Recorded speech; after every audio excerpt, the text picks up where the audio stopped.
Hola compañeros, buenos días. Mi nombre es José. Hoy vamos a tener una sesión clínica de enfermería más y en esta ocasión vamos a enfocarnos en la atención de la paciente obstétrica. Entonces, espero y les guste esta presentación y de los temas que vamos a estar hablando hoy porque son muy importantes para nuestro quehacer profesional.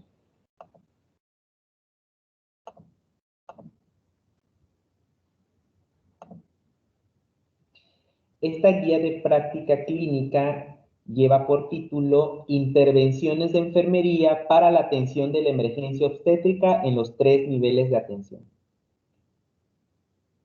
Las preguntas que vamos a responder vienen en un listado y la primera de ellas es ¿cuáles son los factores de riesgo para la detección oportuna de la emergencia obstétrica? ¿Cuáles son las intervenciones de enfermería en pacientes con estados hipertensivos graves del embarazo? ¿Cuáles son las intervenciones de enfermería en pacientes con hemorragia en el anteparto y posparto? ¿Cuáles son las intervenciones de enfermería para la atención en pacientes con infecciones obstétricas graves? A manera de introducción podemos decir que en México todavía la mortalidad materna es muy alta y de acuerdo a la Organización Mundial de la Salud, estas muertes se pudieron haber prevenido y generalmente suceden en países de ingresos bajos y alrededor de unas 830 mujeres mueren alrededor del mundo por complicaciones que se relacionan con el embarazo o el parto. La mortalidad materna es un indicador de las condiciones de vida y de asistencia sanitaria. Además que factores como la falta de educación, la alimentación inadecuada, el soporte social y la asistencia sanitaria se asocian fuertemente con la mortalidad materna. Se dice que en México la mortalidad materna se presenta en aquellas zonas metropolitanas o ciudades con crecimiento medio y el 60% de estas ocurren en mujeres de 20 a 34 años. El 90% tuvieron atención prenatal en hospitales públicos y por causas prevenibles asociadas con la mala calidad de la atención. Una muerte materna puede estar relacionada con situaciones clínicas que pueden ser prevenibles, como la hemorragia anteparto y posparto, las complicaciones del embarazo, los trastornos hipertensivos en el embarazo, la ruptura uterina o una sepsis. Entre las definiciones que vamos a estar hablando en esta guía de práctica clínica o en esta sesión tenemos a la atención de la urgencia obstétrica, a la preeclampsia, a la eclampsia, a la hemorragia anteparto, a la hemorragia posparto, a la infección puerperal y a la sepsis puerperal.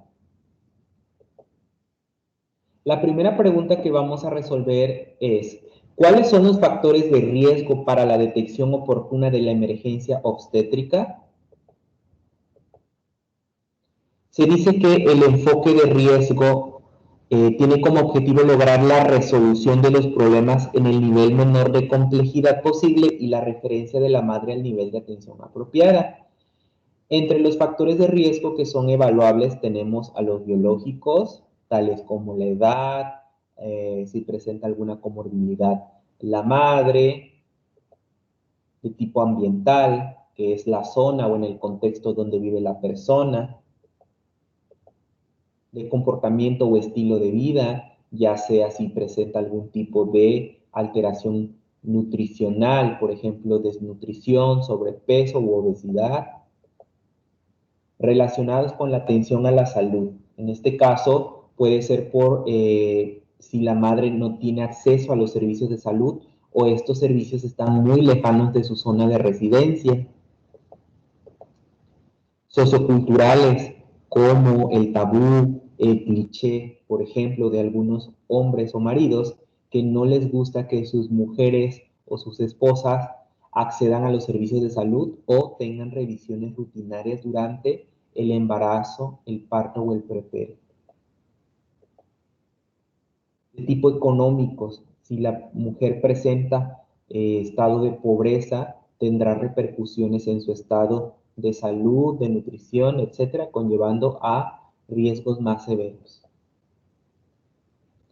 Entre los factores de riesgo reproductivo o preconcepcionales tenemos a la edad, que ya se mencionó.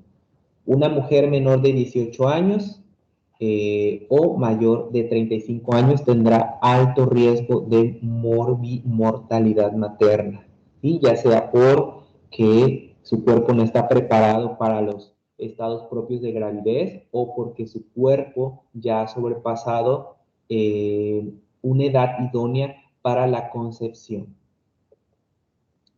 Entre la paridad en la primera gestación o después de la quinta, ¿no? En la primera, en las mujeres primigestas o en las mujeres que son multíparas, es un factor de riesgo. El intervalo intergenésico, ¿qué significa? Que existe un intervalo entre las gestaciones menor de 2 años o intervalos entre parto y parto, ¿no? O entre procedimientos quirúrgicos, entre cesárea, parto, cesárea, cesárea. Antecedentes de mala historia obstétrica, por ejemplo, abortos previos, hijos nacidos muertos, hijos muertos menores de 1 mes, 2 o más cesáreas o algún tipo de toxemia. Entre los factores de riesgo perinatal tenemos que durante el embarazo la mujer puede llegar a presentar diabetes, embarazo múltiple, hemorragia del tercer trimestre, una enfermedad hipertensiva, el abuso de sustancias nocivas como drogas o tabaco o alcohol, insuficiente o excesivo aumento de peso, exposición a radiaciones ionizantes, riesgos ocupacionales o laborales, enfermedades de transmisión sexual, VIH o en su defecto el estado ya final como el SIDA, o infecciones recurrentes como las infecciones de vías urinarias. Durante el parto pueden ser hemorragias, infecciones, un parto obstruido o patologías como una preeclampsia que puede evolucionar a una eclampsia. Durante el puerperio puede ser una hemorragia puerperal o una infección puerperal terminando con una sepsis. Y en el caso del recién nacido, prematuridad, bajo peso al nacer, infecciones como tétanos, diarrea o traumatismos durante el nacimiento. ¿Cuáles son las intervenciones de enfermería en pacientes con estados hipertensivos en el embarazo? Tenemos que algunas recomendaciones de la guía de práctica clínica mencionan que el personal de salud deberá realizar el diagnóstico oportuno de la preeclampsia con la detección de hipertensión y proteinuria. Si nos vamos a las definiciones operacionales, recordemos que la preeclampsia es la presencia de ciertos signos y síntomas que se correlacionan con el aumento de las tensiones arteriales, ¿sí? Y bueno, la proteinuria es la presencia de proteínas en orina.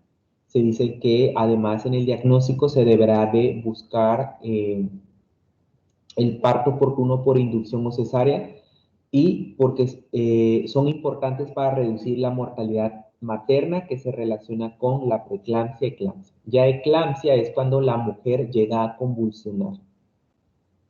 Una recomendación es que el personal de enfermería deberá informar a la mujer embarazada que el reposo en cama no es recomendable, aunque sí la reducción de la actividad física y de la jornada laboral o el reposo relativo.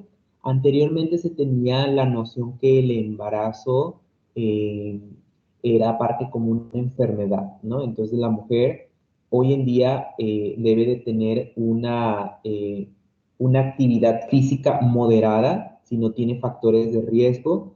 Sin embargo, en caso de que llegue a presentar estados hipertensivos severos, la mujer deberá de permanecer hospitalizada o en reposo estricto en casa, ¿sí? Y esta recomendación la puede realizar el personal de enfermería. En cuanto a la toma de la tensión arterial, una recomendación es que el personal de enfermería deberá medir la presión arterial con la mujer sentada y el brazo a nivel del corazón. Inicialmente es indispensable medir la presión arterial en ambos brazos utilizando un tamaño apropiado del brazalete en el cual la longitud debe ser 1.5 veces la circunferencia del brazo. Entonces aquí podemos ver algunas imágenes donde se visualiza la toma correcta de la tensión arterial y la toma incorrecta. Eso significa que no se puede tomar la tensión arterial si la paciente está sentada o si el brazo le queda colgado. Se dice que el personal de enfermería deberá efectuar la medición sobre el brazo descubierto y evitando incluir debajo del brazalete la cápsula del estetoscopio o la campana. En caso necesario de tomar en 2 o más ocasiones la presión arterial en el mismo sitio, deberá realizarse con un intervalo de al menos 5 minutos. Además de otros factores, que, por ejemplo, que ya conocemos, en el que la mujer no debe de venir cansada, debe permanecer en reposo unos minutos, no debe haber consumido alcohol, tabaco, café, etc. Una intervención de enfermería que es muy importante es que deberá de concientizarse el uso de este electrolito que es el sulfato de magnesio como primera línea del tratamiento para la preeclampsia severa y la eclampsia. Y además el personal de enfermería deberá de entrenarse en el uso, así como contar con personal técnico capacitado para administrarlo cuando sea necesario.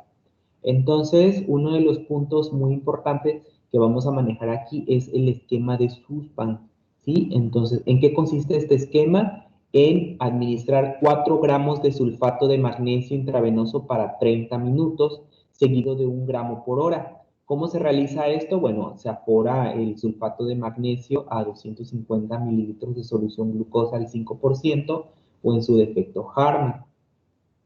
En mujeres con embarazo y preeclampsia con datos de severidad. Aquí se va a buscar que, de acuerdo a esta evidencia, evita la progresión eclampsia en una de cada 50 pacientes. Y, por ejemplo, una recomendación es que el sulfato de magnesio se recomienda como primera línea para la prevención de la eclampsia. Aquí vemos de nuevo la evidencia que dice que el esquema recomendado de sulfato de magnesio es propuesto por esta asociación y la dosis es de 4 gramos intravenosos en 5 minutos, seguido de infusión de 1 gramo por hora y mantener por 24 horas. En el caso de la infusión de mantenimiento, se aforan a solución glucosa al 5%. En el caso de que sean 10 gramos, por ejemplo, cada ámpula trae 10 mililitros, entonces serían 10 ámpulas más 900 mililitros de solución glucosa al 5%. Siguiente pregunta. ¿Cuáles son las intervenciones de enfermería en pacientes con hemorragia en el anteparto y posparto? Vamos a mencionar las definiciones operacionales de hemorragia anteparto. Se dice que hemorragia anteparto es una hemorragia del útero durante un embarazo en el cual la placenta parece presentar una situación normal, especialmente después de la semana 28. Y la hemorragia posparto es la pérdida de más de 500 mililitros de sangre después de un parto vaginal o más de 1000 mililitros de sangre después de una cesárea en las primeras 24 horas del puerperio. Entre las intervenciones de enfermería, se recomienda valorar y registrar e informar los cambios de la frecuencia cardíaca, la tensión arterial, la saturación de oxígeno y el nivel de conciencia.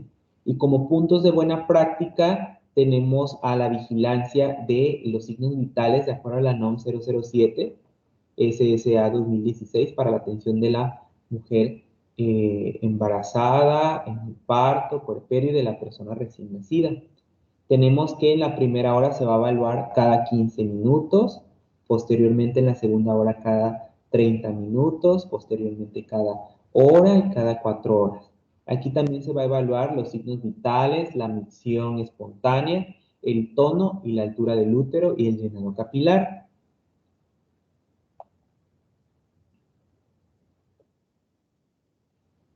Una recomendación es considerar el manejo activo de la tercera etapa del parto, que incluye el manejo y uso de agentes uterotónicos. En este caso, la oxitocina en el primer minuto después del nacimiento.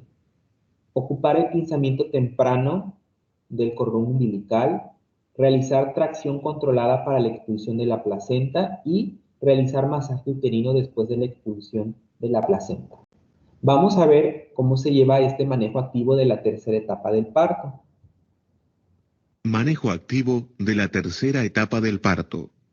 Una demostración. El comienzo de una nueva vida debería ser un momento de alegría para toda mujer y su familia. Sin embargo, para muchas mujeres en todo el mundo, el embarazo y el parto pueden ser experiencias que ponen en peligro sus vidas. Conforme a una declaración conjunta de la Confederación Internacional de Parteras, International Confederation of Midwives, y la Federación Internacional de Ginecología y Obstetricia, el sangrado excesivo es la principal causa de muerte materna en todo el mundo. Más de la mitad de todas las muertes maternas ocurren dentro de las 24 horas después del parto, siendo la causa más frecuente el sangrado excesivo. Toda mujer embarazada puede presentar durante el parto una pérdida de sangre que la ponga en riesgo de muerte y las mujeres que presentan anemia son particularmente vulnerables, ya que es probable que no resistan una pérdida de sangre, incluso si es moderada. Si no recibe atención médica inmediata, una mujer que presenta una hemorragia postparto puede morir en apenas 2 horas desde que comienza el sangrado. Entre un 70 y un 90% de los casos de hemorragia postparto se deben a atonía uterina, que es la incapacidad del útero para contraerse después del parto y de la salida de la placenta. Una cirugía o una transfusión de sangre pueden salvar la vida de una mujer que presenta una hemorragia postparto. Estas intervenciones, sin embargo, tienen riesgos propios de infección y de otras complicaciones graves. Son de alto costo y no todas las mujeres pueden acceder a ellas. Pero las buenas noticias son que muchas de las muertes y complicaciones provocadas por la atonía uterina pueden ser evitadas en cualquier establecimiento de salud por proveedores de salud capacitados, usando un procedimiento seguro, costo efectivo y basado en la evidencia, llamado manejo activo de la tercera etapa del parto. Este procedimiento consiste en algunos pasos simples que aumentan la capacidad de contracción del útero, facilitando con ello la salida de la placenta y previniendo la atonía uterina, lo que disminuye el riesgo de hemorragia posparto. Amplios estudios han demostrado que la incidencia de hemorragia posparto es 2 a 3 veces menor en mujeres con manejo activo de la tercera etapa del parto, comparadas con aquellas a las que no se les practicó. Luego de revisar los resultados de varias investigaciones, la Confederación Internacional de Parteras y la Federación Internacional de Ginecología y Obstetricia concordaron respecto de que el manejo activo de la tercera etapa del parto es una práctica que ha demostrado disminuir la incidencia de la hemorragia posparto, el volumen de sangre perdida y el uso de transfusiones de sangre. Asimismo, en publicaciones de la Organización Mundial de la Salud, se presenta el manejo activo de la tercera etapa del parto como parte de la atención de rutina para todas las mujeres que tienen un parto vaginal. Ello es especialmente importante considerando que 2/3 de las mujeres que presentan una hemorragia posparto no tienen factores de riesgo identificables. El principal objetivo de esta presentación es mostrar y explicar los pasos principales de este importante procedimiento que salva vidas. Manejo activo de la tercera etapa del parto. Una revisión. El manejo activo de la tercera etapa del parto se inicia después del nacimiento del bebé y luego de que un proveedor capacitado haya palpado el abdomen de la mujer para descartar la presencia de otro bebé. El manejo activo de la tercera etapa del parto consiste en 3 principales pasos. 1. Administrar un medicamento uterotónico, de preferencia oxitocina, dentro del primer minuto luego del nacimiento del bebé. 2. Aplicar tracción controlada del cordón umbilical, ejerciendo simultáneamente contratracción sobre el útero. 3. Efectuar masaje del útero a través del abdomen luego de la salida de la placenta. La administración de un medicamento uterotónico es el primer paso del procedimiento, lo que produce la contracción del útero, que ayuda a separar la placenta de la pared uterina y a que la placenta salga más rápidamente. La tracción controlada del cordón umbilical para ayudar la salida de la placenta se realiza siempre junto con la contratracción sobre el útero para estabilizarlo. Y por último, el masaje del útero a través del abdomen, luego de la salida de la placenta, contribuye a que el útero se mantenga contraído y de ese modo previene la hemorragia. Manejo activo de la tercera etapa del parto. Una demostración paso a paso. La siguiente es una demostración paso por paso del manejo activo de la tercera etapa del parto.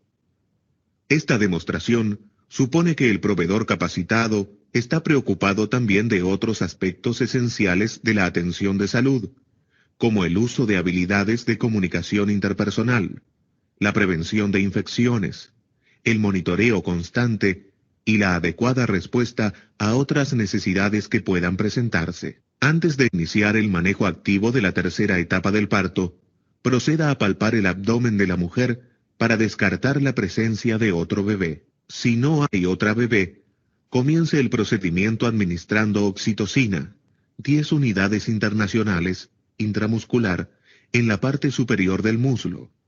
Esta inyección debe ser administrada en lo posible por personal calificado dentro del primer minuto después del nacimiento del bebé. Luego, pince o amarre el cordón umbilical cerca del perineo. Prepárese para realizar tracción controlada del cordón y contratracción sobre el útero, sosteniendo el cordón pinzado en una mano y colocando la otra mano justo encima del pubis para estabilizar el útero. Mantenga esta posición, ejerciendo una leve tensión del cordón, y espere la próxima contracción fuerte del útero, que ocurrirá dentro de 2 o 3 minutos. Durante la próxima contracción uterina fuerte, aplique tracción suave del cordón, al mismo tiempo que contratracción sostenida del útero, empujando suavemente hacia arriba. A medida que la placenta desciende, sosténgala con ambas manos. Si las membranas no descienden espontáneamente, gírelas suavemente sobre sí mismas. Muévalas suavemente hacia arriba y hacia abajo para facilitar que se separen del útero sin romperlas. Jale lentamente hasta que la placenta y las membranas hayan salido completamente. Aquí están los pasos nuevamente sin interrupción.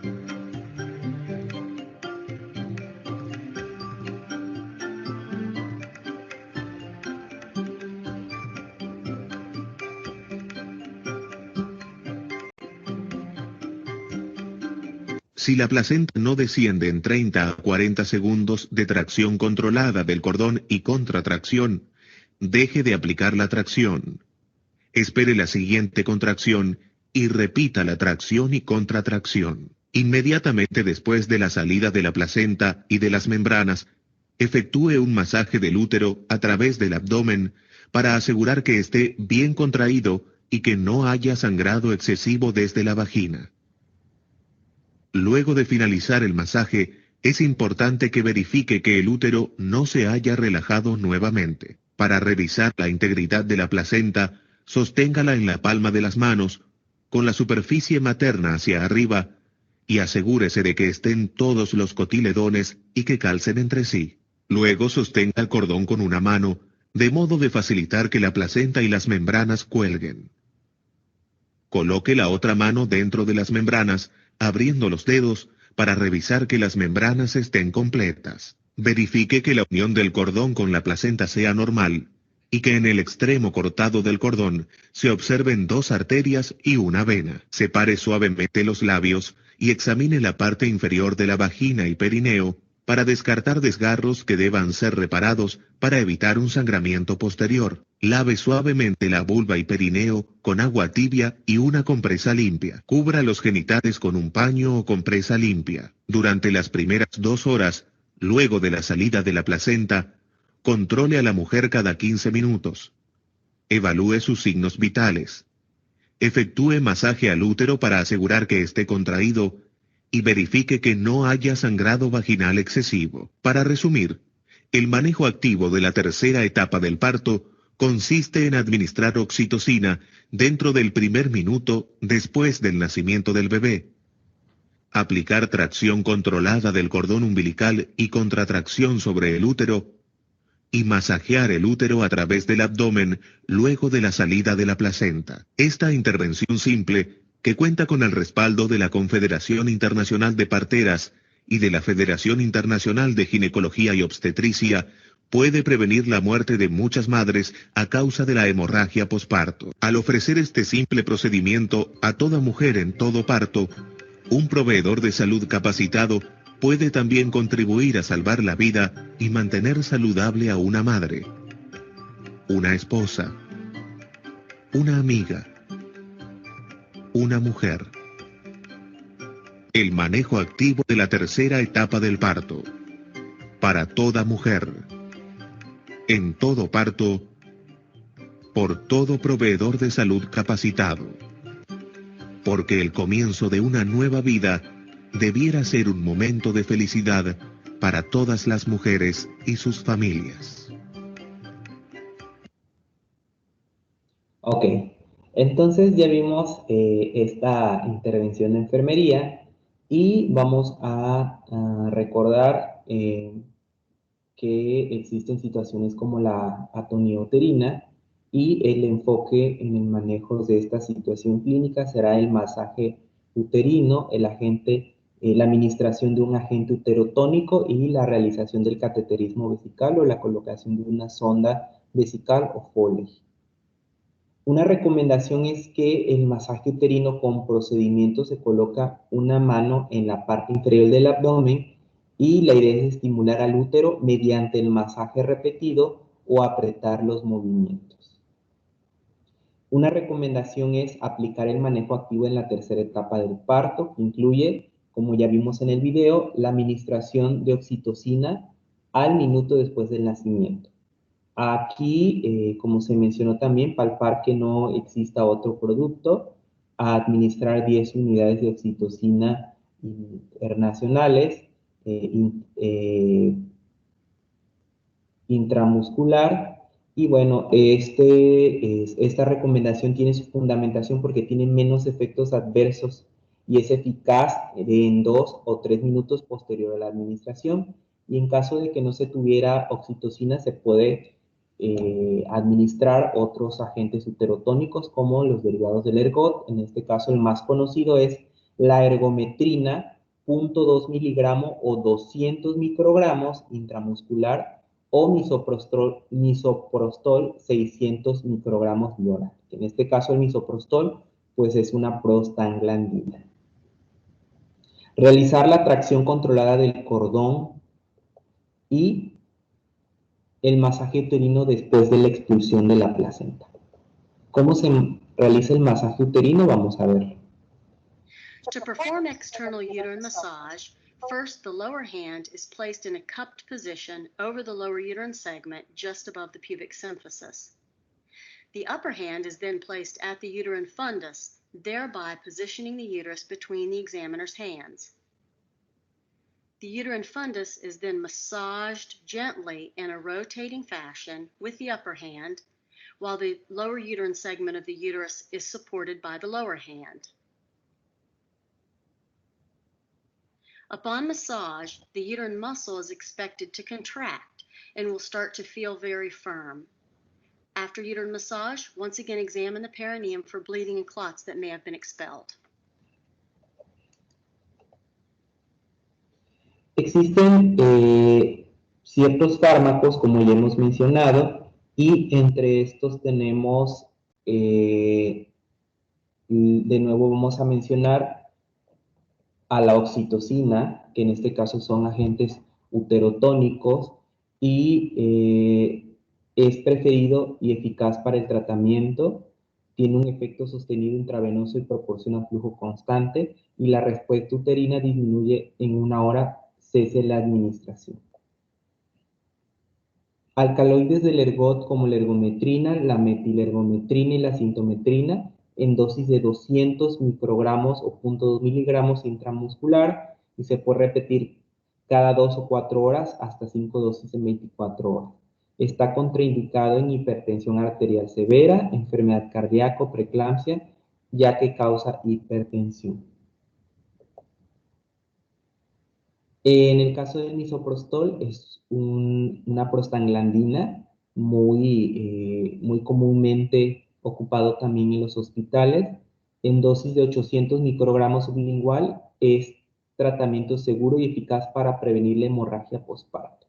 En el caso de la oxitocina, recordemos que se ministra posterior a la salida del producto o del bebé porque la idea es tener el útero contraído mientras se está haciendo la tracción controlada de la placenta, ¿sí? Entonces, para evitar algún tipo de complicación.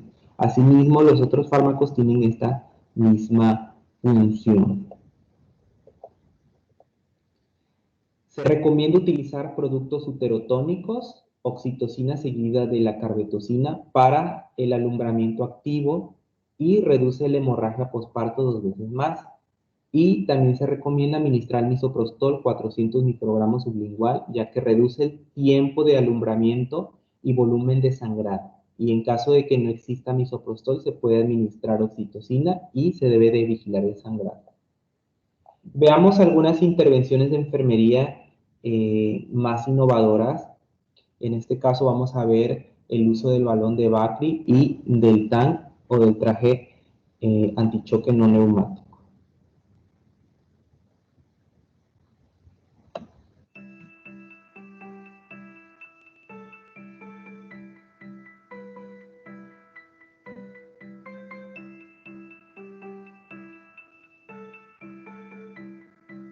Before placing the Bakri balloon transvaginally, you must determine the uterine volume. Insert the balloon, making sure that the entire balloon is placed fully inside the uterus.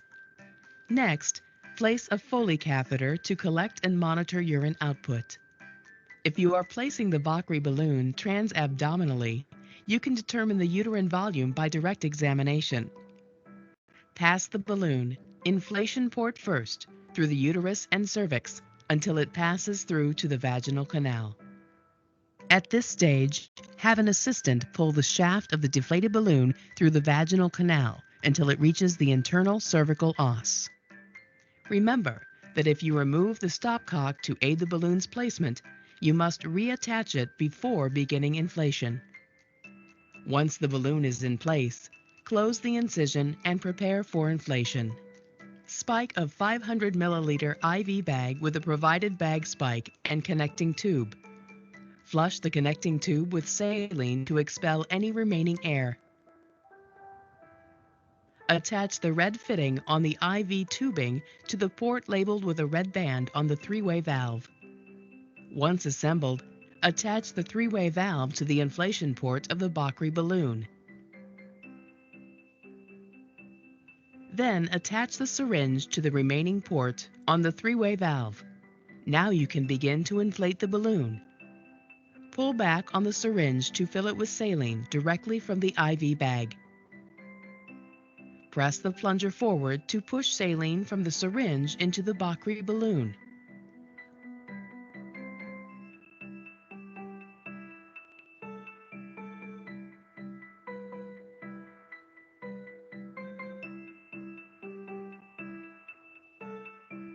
Once you have inflated the balloon to the desired volume, close the stopcock on the Bakri balloon and remove the rapid installation components.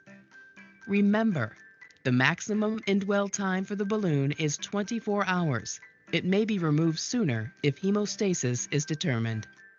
Remove tension from the balloon shaft. If you used any vaginal packing, remove it now. Using an appropriate syringe, aspirate the contents of the balloon until it is fully deflated.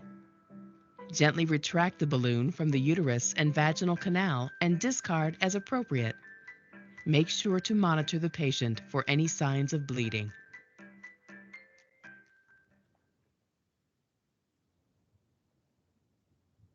Colocación de balones de compresión para el manejo de la hemorragia postparto por atonía uterina con balón de Bakri.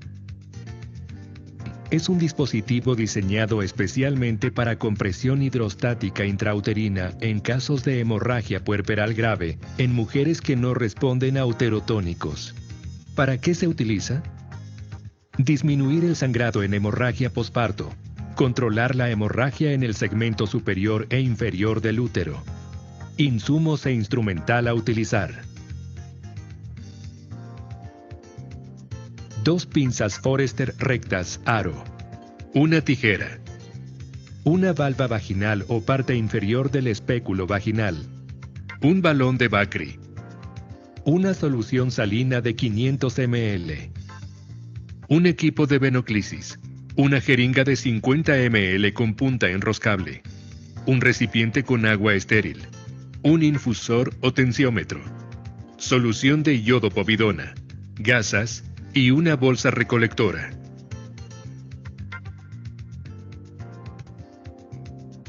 Demostración del llenado del balón de Bakri con jeringa. Tomamos 50 ml de solución salina e inyectamos en el balón de Bakri a través de la válvula hasta completar 500 ml. Demostración del llenado del balón de Bakri con equipo de venoclisis. Conectamos el equipo de venoclisis a la válvula del balón de Bakri y a la solución salina.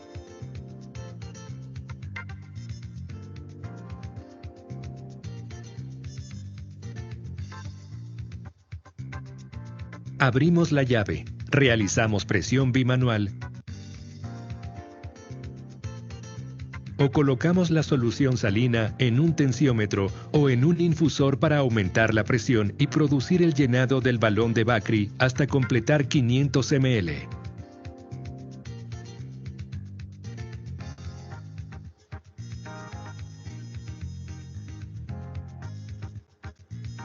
Colocación del balón de Bakri. Con la paciente en posición de litotomía, se realiza asepsia del área vulvoperineal y del canal vaginal con solución de iodopovidona y gasas. Colocar una sonda vesical de Foley para vaciamiento urinario y control de diuresis. Se administra antibióticos profilácticos previa a la colocación del balón de Bakri. El ayudante coloca una valva o parte inferior del espéculo vaginal en pared vaginal posterior para una correcta visualización del cérvix. Se realiza pinzamiento del labio anterior del cérvix con pinza de aro para fijar el útero y se coloca el balón de Bakri en la cavidad uterina a nivel del fondo con otra pinza de aro. Se procede al llenado del balón con solución salina hasta completar 500 ml. Terminado el llenado, se ocluye el balón y se retira el equipo de venoclisis. El balón de Bakri se mantiene hasta 24 horas. Para extracción del balón de Bakri, se debe utilizar oxitóxico en goteo continuo.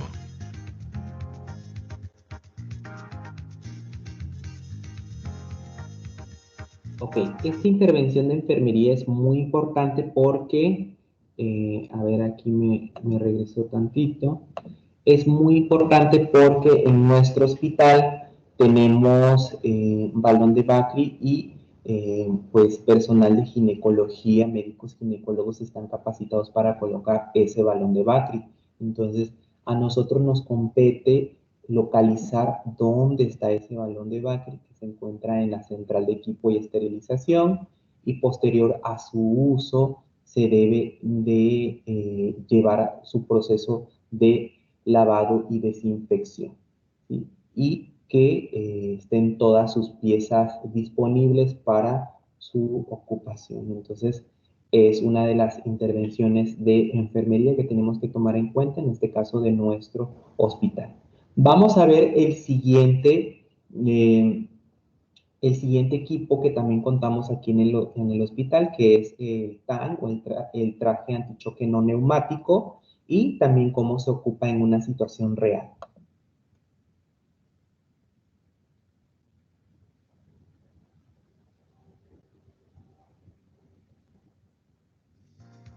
Colocación de trajes anti-shock no neumático TAN. El traje anti-shock no neumático TAN es una inversión de bajo costo, fácil de usar, reduciendo el riesgo de muertes asociadas a hemorragia obstétrica. Mecanismo de acción. El TAN aplica presión a la parte inferior del cuerpo y el abdomen, ayudando a estabilizar signos vitales. Mantiene la circulación en órganos como corazón, riñones, cerebro y pulmones. ¿En qué momento debo colocarlo? En caso de hemorragias activas que estén causando inestabilidad hemodinámica. Cuando se han identificado signos de shock hipovolémico. Recomendable antes de obtener una vía venosa periférica. ¿Cuándo utilizar el TAN? Pérdida de sangre mayor a 750 ml. Frecuencia cardíaca mayor a 100 latidos por minuto. Hipotensión moderada. Conformación del traje anti-shock. Es de material neoprene ligero, que se compone de 5 segmentos que se cierran herméticamente con velcro, fácil de usar, el cual consta de segmentos articulados de forma horizontal. 3 segmentos sobre cada pierna, un segmento sobre la pelvis, un segmento sobre el abdomen que incluye una bola de espuma de compresión. Colocación del traje anti-shock no neumático. Se coloca el traje por debajo de la paciente en decúbito dorsal hasta la 12ª costilla.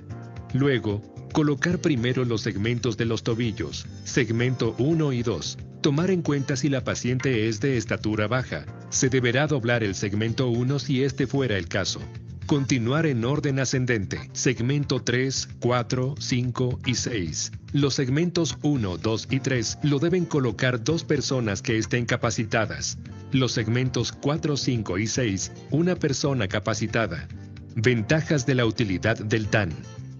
Disminuir la hemorragia. Evitar intervenciones quirúrgicas. Disminuir el número de transfusiones sanguíneas. Estabilización del paciente durante el transporte en la referencia. Procedimientos que puede realizarse con el TAN. 1. Reparación de episiotomía, laceraciones vaginales y cervicales. 2. Extracción manual de la placenta. 3. Compresión uterina bimanual. 4. Aspiración manual endouterina. 5. Taponamiento con balón de compresión. 6. Pinzamiento de arterias uterinas vía vaginal. 7. Cesárea. 8. Histerectomía. 9. Ligadura de arterias hipogástricas. Retiro del TAN. Bajo estricta supervisión del personal capacitado y con la paciente hemodinámicamente estable, hematocrito con 20%, presión arterial sistólica mayor a 90 milímetros de mercurio y frecuencia cardíaca por debajo de los 100 latidos por minuto, se empieza por los segmentos del tobillo, segmento 1-1 y segmento 2-2, y así sucesivamente. Esperar 20 minutos. Controlar la presión arterial y si esta baja a 20 milímetros de mercurio o el pulso aumenta a 20 latidos por minuto, se debe cerrar nuevamente todos los segmentos, aumentar los fluidos intravenosos. Después de estabilizar a la paciente, comenzar el procedimiento nuevamente comenzando desde los tobillos. Contraindicaciones en uso de TAN. Feto viable en el útero que puede estar a 20 minutos del parto. Pacientes con focos hemorrágicos por encima del diafragma, estenosis mitral, falla cardíaca congestiva, hipertensión pulmonar, laparotomía, etc. Guardado de TAN. Previa limpieza con agua y jabón, se deberá doblar el TAN en una camilla por segmentos, iniciando desde el segmento 1, por pares, de acuerdo al video. Veamos un caso real sobre la colocación del TAN.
Esa es una situación verídica.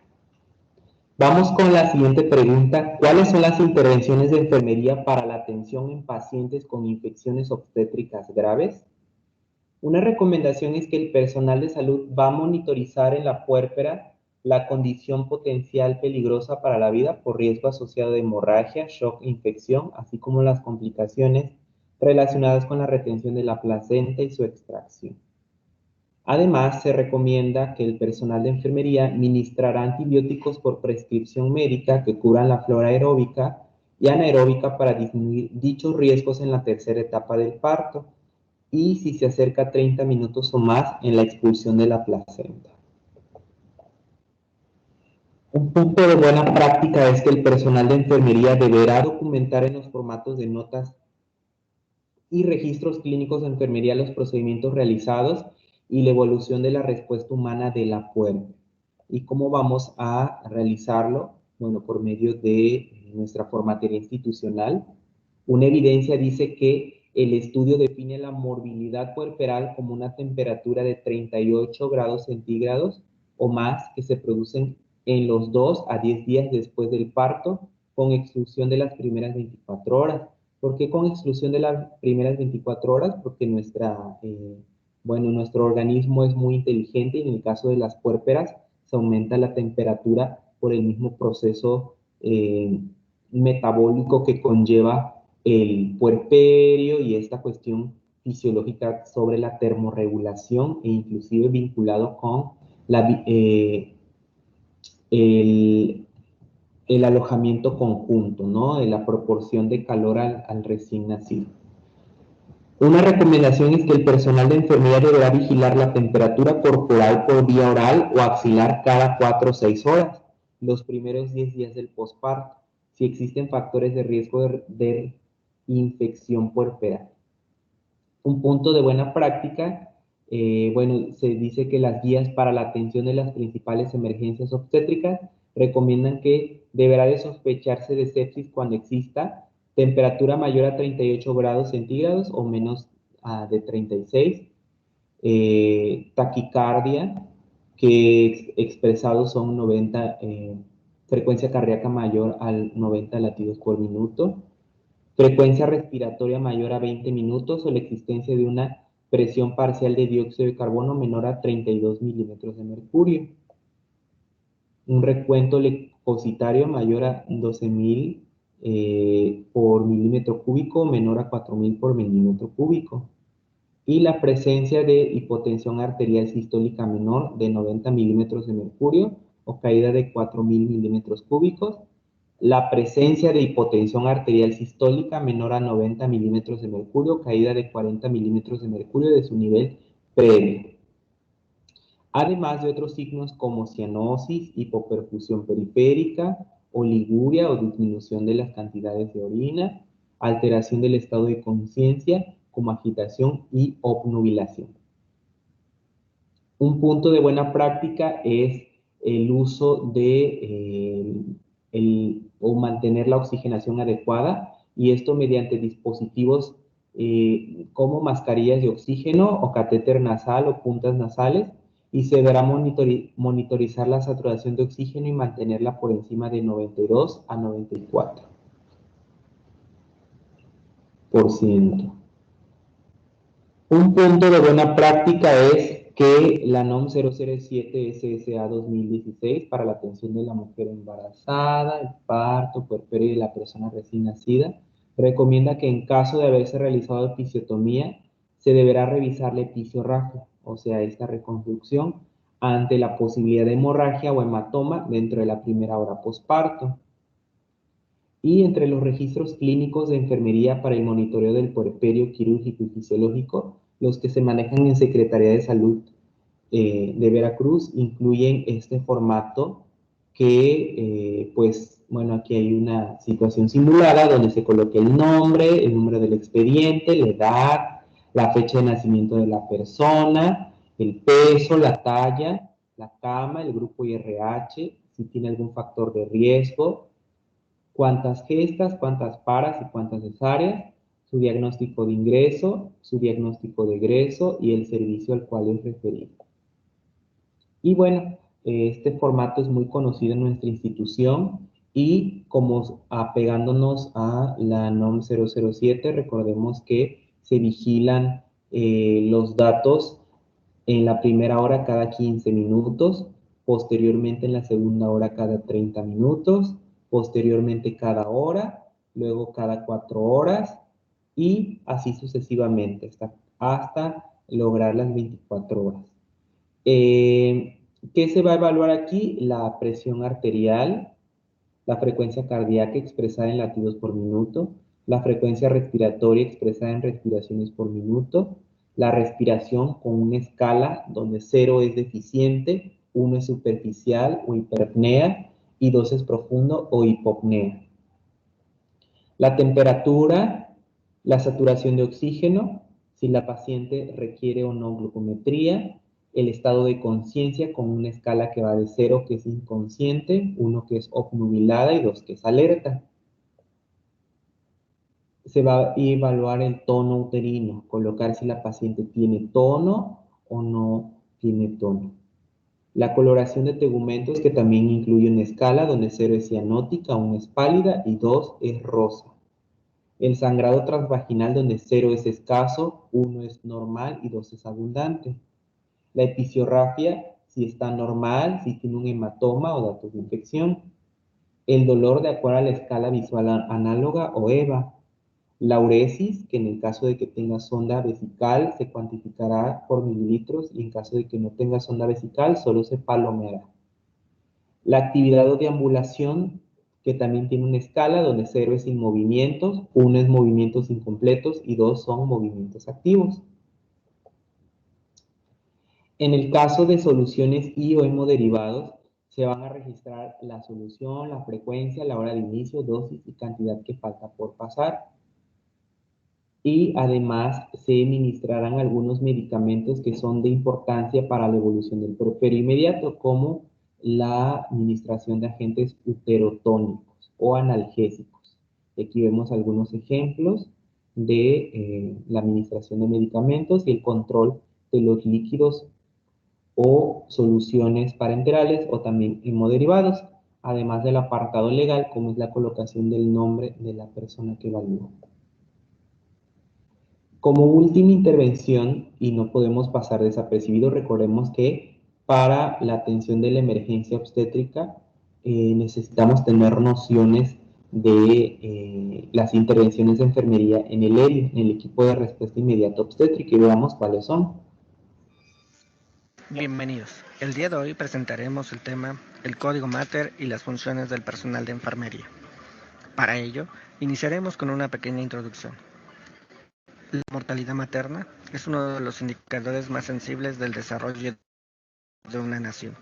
Dado los niveles de evidencian inequidad, falta de acceso y deficiente calidad de la atención obstétrica. Este sanitario y constituye un reto enorme para el sistema de salud pública. El objetivo de este video es que el alumno y la alumna identifiquen signos y síntomas en la mujer gestante para poderla clasificar como código Mater. Entonces, ¿qué es el código Mater? Es la activación de un mecanismo de alerta o de llamado al personal del equipo de respuesta inmediata obstétrica llamada ERIO para atender una emergencia y salvar la vida de la madre y el producto de la concepción. A continuación describiremos las funciones del personal de enfermería. Funciones de la enfermera A. Se ubicará del lado brazo izquierdo y vigilará el monitoreo hemodinámico. 1. Tomar y valorar signos vitales. 2. Dar asistencia para intubación. 3. Efectúa aspiración de secreciones. 4. Efectúa fijación de cánula endotraqueal en caso necesario. 5. Efectúa instalación de sonda Foley y sonda nasogástrica. 6. Otorga asistencia para la instalación de catéter venoso central. 7. Coloca cánula nasal o mascarilla facial. Y 8. Forma parte del equipo para la entrega del paciente al servicio correspondiente. Funciones de la enfermera B. Quien se ubicará del lado brazo derecho de la paciente. Sus funciones son canalizar vena o permeabilizar accesos venosos.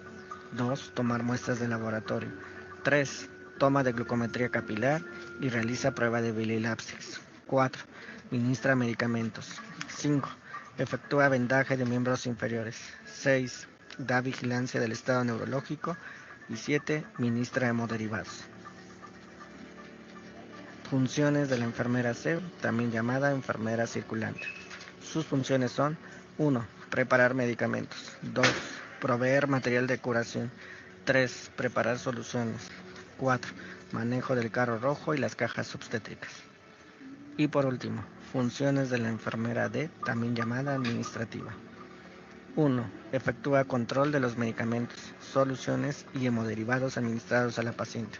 2. Realiza registros clínicos. 3. Efectúa el control de los tiempos. 4. Coloca la pulsera de identificación. 5. Efectúa ficha de identificación. Y, por último, requisita la hoja de evaluación inicial. En conclusión, cada una de las funciones deben desarrollarse de acuerdo a cada una de las competencias descritas: delineamiento técnico, triage obstétrico, código Mater y equipo de respuesta inmediata de la Secretaría de Salud. Por su atención, muchas gracias. Ok, recordemos cuáles son los criterios para la clasificación e identificación de usuarios en riesgo. Nosotros tenemos formatos también que son evaluables en el triage obstétrico, donde podemos clasificar a una paciente de acuerdo a su código de urgencia o emergencia. Por ejemplo, un código verde es una urgencia no calificada, un código amarillo es una urgencia calificada y un código rojo o de atención inmediata es una emergencia.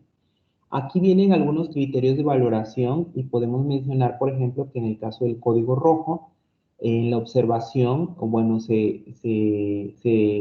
los criterios o los elementos evaluables son observar, interrogar y evaluar los signos vitales.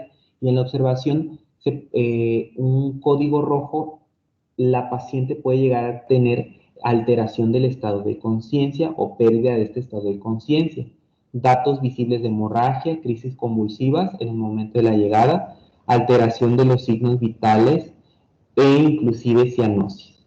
En el caso del interrogatorio puede haber antecedentes de convulsiones, pérdida de la visión, sangrado transvaginal abundante, cefalea pulsátil, amaurosis, epigastralgia, acúfenos o fosfenos, que ya sabemos que acúfenos es zumbido de oídos y fosfenos es visión borrosa. En el caso de los signos vitales puede haber hipertensión con cifras en el caso de la tensión arterial sistólica mayor a 160 milímetros de mercurio, o en el caso de la tensión arterial diastólica mayor a 110 milímetros de mercurio. En el caso de hipotensión, la tensión arterial igual o menor a 89/50 milímetros de mercurio, y además se correlaciona con la frecuencia cardíaca, con un índice de choque mayor a 0.08. La frecuencia cardíaca menor a 45 latidos por minuto, mayor a 125 latidos por minuto. La temperatura mayor a 39 grados centígrados o menor a 35, ya sea hipertermia o hipotermia. Y en la frecuencia respiratoria, si se encuentra por debajo de 16, o bradipnea, o por encima de 20 respiraciones por minuto, o taquipnea. Y bueno, este es nuestro formato para la clasificación de las pacientes de acuerdo al triage obstétrico. Recordemos que también aplicamos el modelo del cuidado de enfermería y tenemos algunos planes de cuidados que están modificados, recuerden, y tenemos, por ejemplo, una etiqueta NANDA que es riesgo de proceso de maternidad ineficaz. En el modelo del cuidado de enfermería, recuerden que los resultados no se convierten en objetivos, y en este caso sería mejorar el estado materno preparto, con ciertos indicadores como el afrontamiento de las molestias del embarazo, la agudeza visual, los reflejos neurológicos, la presión arterial y la proteinuria, con escalas de medición tipo Likert que van desde 1, que es desviación grave del rango normal, hasta 5, que es sin desviación del rango normal. Otros indicadores, por ejemplo, son edema, cefalea, náuseas, vómitos, que se evalúan con una escala tipo Likert que va desde 1, que es grave, hasta 5, que es ninguno. Y aquí tenemos las intervenciones recomendadas, que recuerden que son las que nosotros tenemos que anotar de acuerdo a la guía de práctica clínica, que son intervenciones, muchas de estas intervenciones NIC modificadas. Otro diagnóstico sería proceso de maternidad ineficaz, Entonces, esta información viene en la guía de práctica clínica del CENETEC para la intervención de enfermería para la atención de la emergencia obstétrica en los 3 niveles de atención. Entonces, con esto estaríamos concluyendo esta sesión clínica y me da mucho gusto que estén en esta nueva modalidad donde estaremos manejando sesiones clínicas de tipo asincrónica, sincrónica, para que todos tengan la oportunidad de visualizar el contenido y compartir. ¿Ok? Entonces, no olviden suscribirse a este canal para que vean cuando estamos subiendo los nuevos videos, darle like para que podamos ver su asistencia y me da mucho gusto pues que hayan podido visualizar conmigo esta guía de práctica clínica. Si tienen alguna recomendación, alguna observación, pueden hacerla o pueden dejarlo en la caja de comentarios que va a estar aquí abajo y nos vemos en la próxima sesión clínica donde estaremos hablando de otras intervenciones de enfermería en otra población diana. Muchas gracias por su atención y no olviden registrarse en la lista de asistencia. Nos vemos, saludos.